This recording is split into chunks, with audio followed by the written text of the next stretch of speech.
สบายดีทุกคนพามาเบิงถ้ำพญางูใหญ่วัดพญางูใหญ่อันนี้ห้างพญางูใหญ่ในประวัติยักษ์กุมภานเอานางสีดาไปไว้พระบาทแอวคานแล้วก็สอดสินไซมาตีเอานางสีดากลับคืนแล้วพอดีมีงูสวงอยู่ภูเขาควายนี่สู้กับเพิ่นแล้วก็ถึกดาบวิเศษของสอสินไซแล้วก็งูก็ขาดเป็นบ้านก็เลยเป็นรูปก้อนหินให้เบิ่งอันนี้เป็นทางห่างเด้อแต่ว่าบ่เป็นเกต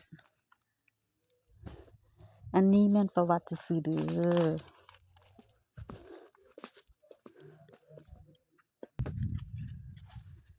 เจ้าอันนี้แม่นหน้าเขื่อนแต่ข้อยก็บ่ฮู้สิอธิบายว่าแม่นหินหยังอันนี้งามๆหน้าเขื่อนธรรมชาติงามอยู่ใดวันสิโค้งมาฮอดพี่พวกเจ้าเอ้ย